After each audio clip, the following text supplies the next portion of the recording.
Hello दोस्तों, welcome to our YouTube channel industrial Guru. और आज हम बात करने वाले हैं बहुत ही इंटरेस्टिंग टॉपिक एमएलएसएस और एमएलवीएसएस के बारे में। इस वीडियो में हम एमएलएसएस और एमएलवीएसएस के बारे में पूरा डिटेल में जानेंगे कि क्या एमएलएसएस का क्या मतलब है, क्या अंडरस्टैंडिंग है हमारी एमएलएसएस से और एमएलवीएसएस से।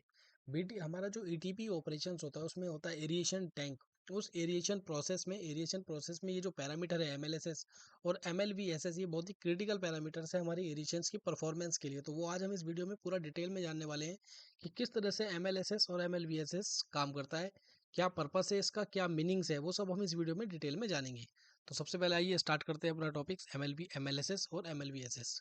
तो अगर हम बात करें एमएलएसएस, तो एमएलएसएस की फुल फॉर्म क्या है? देखिए, एमएलएसएस की फुल फॉर्म है mixed liquid suspended solids. Mixed liquid suspended solids क्या है? Mixed liquid suspended solids. तो देखिए क्या कहता है एमएलएसएस के बारे में। एमएलएसएस बताता है कि हमारे एरेशन टैंक्स में total concentration of suspended solids कितना है।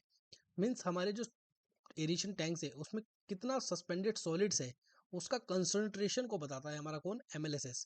क्या क्या इसके पार्ट्स हैं, अगर हम बात करें कि किस किस से मिलकर बना हुआ है, तो अगर हम इससे बात करें तो एक्टिव माइक्रो ऑर्गेनिजम्स, जो हमारी एरेशन टैंक्स में एक्टिव माइक्रो ऑर्गेनिजम्स है वो, प्लस डेड सेल्स, हमारे जो एरेशन टैंक्स में डेड सेल्स हैं वो, plus inert and inorganic solids. यानी हमारे एरेशन टैंक्स में एक्टिव बायोमास कितना है, डेड सेल्स कितने हैं, inert and inorganic solids, total का जो सम है वो हमें कौन बताता है?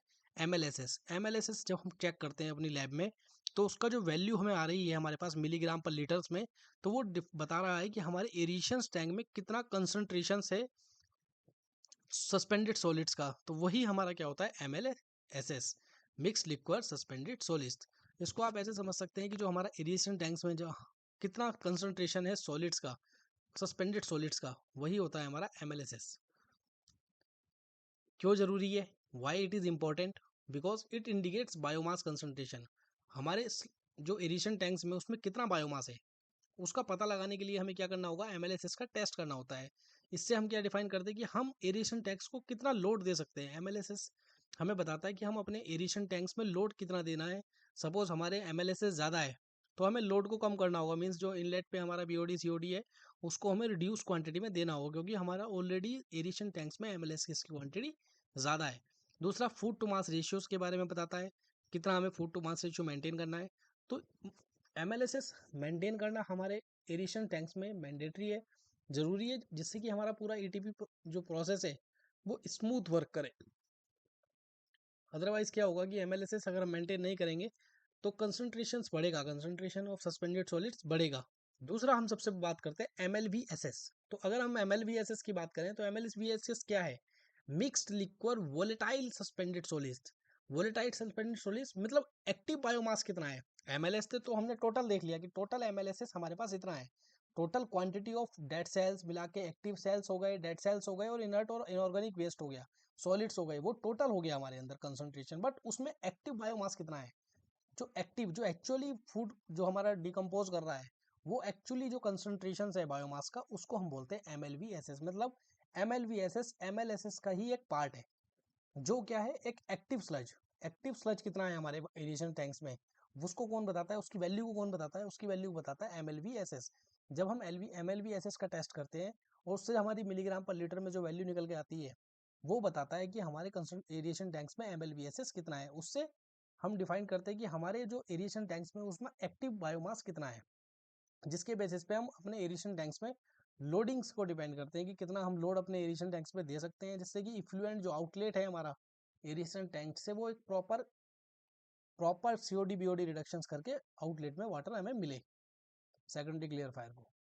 तो MLVSS is the volatile organic fraction of MLSS. मतलब एमएलवीएसएस एमएलएसएस का ही एक पार्ट है, mainly representing active biological mass. Active कितना है उसमें, टोटल जो है उसमें एक्टिव कितना, वो बताता है हमारा एमएलवीएसएस, जिसको हम डिफाइन करते हैं मिलीग्राम पर लीटर में। Why MLVSS is important? Important क्यों है? Represent the actual biomass concentration. Means actual biomass कितना है हमारे एरिएशन टैंक्स में, उसको बताता है, इसलिए इंपॉर्टेंट है। दूसरा, food to mass ratio calculations के लिए हमें चाहिए। प्रोसेस परफॉर्मेंस इवैल्यूएशंस, हमारा जो प्रोसेस है उसका इवैल्यूएशंस के लिए कितना लोड हम अपने एरिएशन टैंक्स को दे सकते हैं। एक्टिव बायोमास हमें पता है कि हमारा जो स्टैंडर्ड रेंज है अगर उसमें है, तो हम प्रॉपर फ्लो अपने एरिएशन टैंक्स को दे सकते हैं। बट अगर हमारा MLVSS की वैल्यू डिफाइंड वैल्यू से कम है या ज़्यादा है, तो उस केस में हमें डिफाइन करना होगा कि हमें लोड कितना देना है अपने एरिएशंस को, जिससे कि प्रॉपर ऑपरेशन हो हमारी एरिएशन टैंक्स में। अगर हम बात करें कुछ की पॉइंट्स की MLVSS और MLVSS से और एरिएशन टैंक से रिलेटेड, अगर हम कुछ की पॉइंट्स की बात करें, तो की पॉइंट्स में हमारे पास MLVSS is always less than MLSS। क्यों? हमने भी अभी जाना कि MLVSS MLSS का ही एक पार्ट है। मीन्स अगर MLSS अगर 10 है, तो MLVSS जो होगा which is always less than MLSS। मतलब MLVSS जो होगा वो हमेशा MLSS से कम होगा। मीन्स हो सकता है वो 8 हो, 6 हो, 7 हो, अगर हमारा MLSS 10 है, जस्ट फॉर एग्जाम्पल। तो MLVESS MLSS का ही एक पार्ट है जो बताता है एक्टिव कंसंट्रेशन कितना है स्लज का हमारे एडिशन टैंक्स में। दूसरा MLSS और MLVSS और MLSS का जो रेशियो है वो डिफाइन करता है कि बायोमास की हेल्थीनेस कितनी है, एडिशन टैंक्स में हेल्थी कितना है हमारा बायोमास, जिसका जो स्टैंडर्ड रेशियो है वो 0.6 से 5 से 8 के बीच में होना चाहिए। 0.65 टू 0.8। 0 पॉइंट स्टैंडर्ड होता है वैसे एक्चुअली 0.75।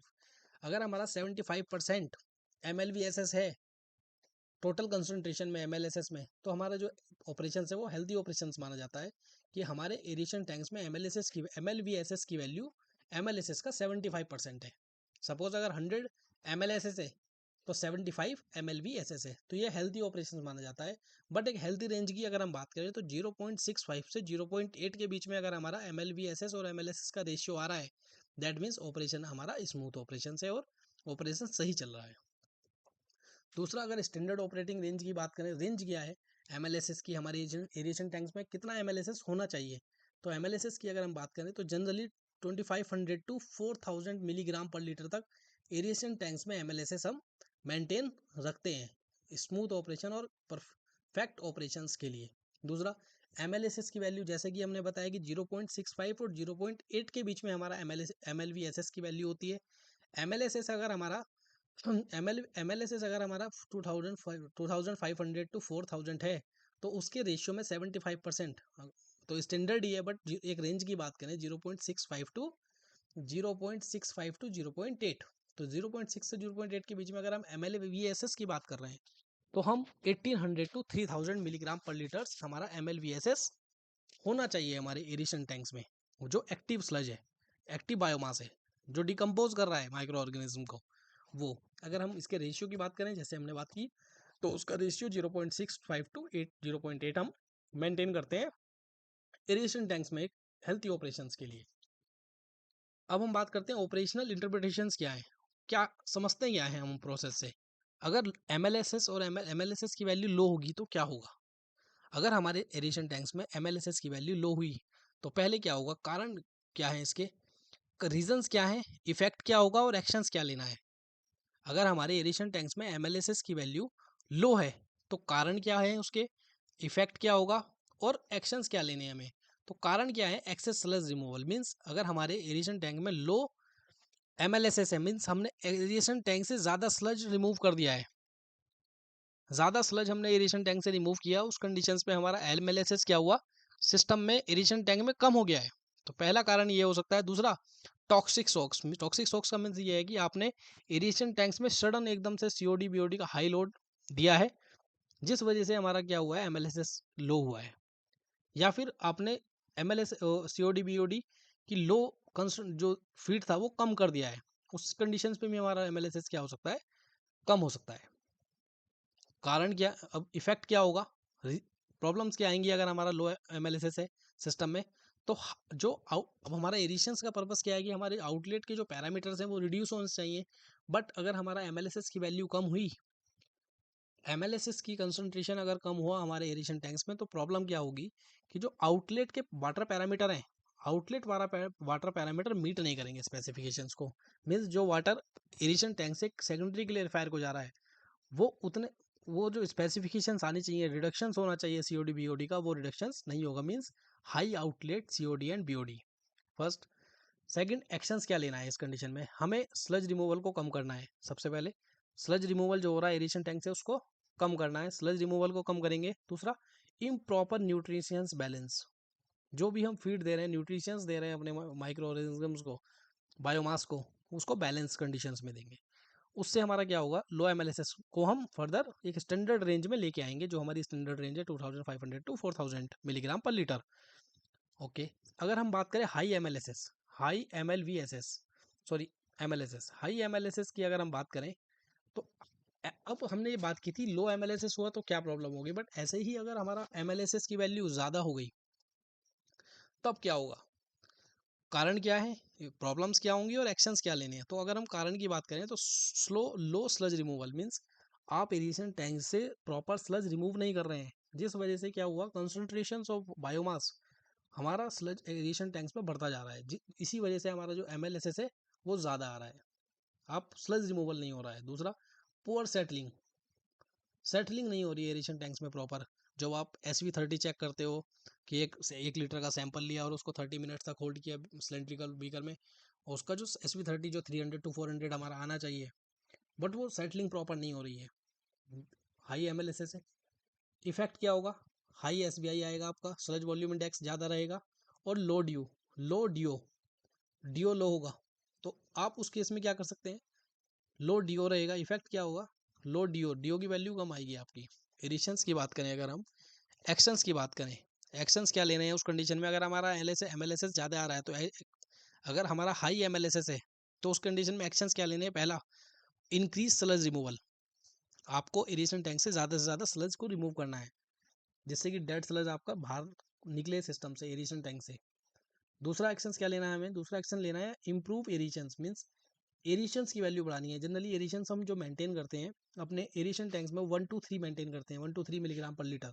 एरिएशन टैंक्स में जो हम डीओ मेंटेन करते हैं 1 to 3 मिलीग्राम पर लीटर, तो आप एक से कम भी नहीं होना चाहिए हमारा एरिएशन टैंक्स में डीओ की वैल्यू, डिजोल्व ऑक्सीजन की वैल्यू एक से कम भी नहीं होनी चाहिए और 3 से ज़्यादा भी नहीं होनी चाहिए। तो उस कंडीशंस में भी फिर ऑपरेशंस में प्रॉब्लम आती है। तो उस कंडीशन में हमें क्या करना है, इम्प्रॉपर एरिएशंस नहीं होना चाहिए, तो आपको इम्प्रूव करना है एरिएशंस को, मतलब जो आप ब्लोअर्स के थ्रू एयर दे रहे हो एरिएशंस में उसकी वैल्यू को बढ़ाना है, अगर हाई एमएलएसएस है। अब अगर हम एमएलवीएसएस की बात करें,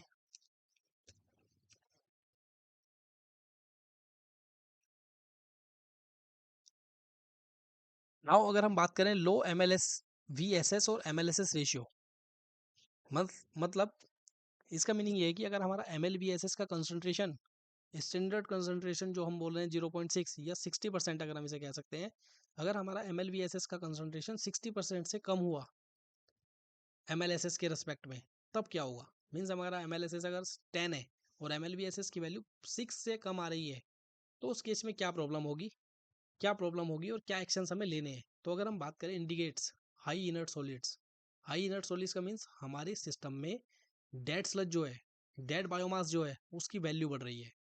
वो हमें क्या बताएगा, अगर हमारा एमएलवीएसएस और एमएलएसएस का रेशियो 0.6 से नीचे आ रहा है, कम आ रहा है, तो उस केस में वो हम इंडिकेट्स कर रहा है कि हमारे एरिएशन टैंक्स में डेड स्लज और की वैल्यू बढ़ रही है, कंसंट्रेशन बढ़ रहा है डेड स्लज का। दूसरा, poor biomass activity, poor biomass activity, biomass की एक्टिविटी कम होगी क्योंकि एक्टिव स्लज कम है, एक्टिव स्लज कम है, रिडक्शंस कम होगा सीओडी बीओडी का उस केस में।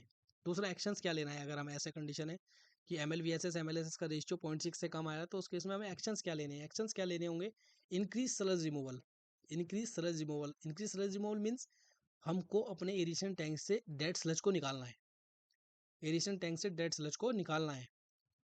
दूसरा एक्शंस क्या लेना है, इम्प्रॉपर प्राइमरी क्लेरिफिकेशन, एक्शंस क्या लेना है, इम्प्रूव प्राइमरी, दूसरा एक्शंस क्या लेना है हमें, इम्प्रूव प्राइमरी क्लेरिफिकेशंस, मतलब जो इम्प्रूविंग प्राइमरी क्लेरिफिकेशन का मीन्स ये है कि जब आपका वाटर इक्वलाइजेशन टैंक से प्राइमरी क्लेरिफायर में जाता है, तो उस केस में आपका जो TSS है, टोटल सस्पेंडेड सॉलिड, उसका रिडक्शन प्रॉपर हो रहा है या नहीं, वो आपको चेक करना है। Means generally 60 to 70% TSS removal हमारा प्राइमरी क्लेरिफायर में होना चाहिए, क्या वो हो रहा है या नहीं, वो आपको क्रॉस चेक करना है।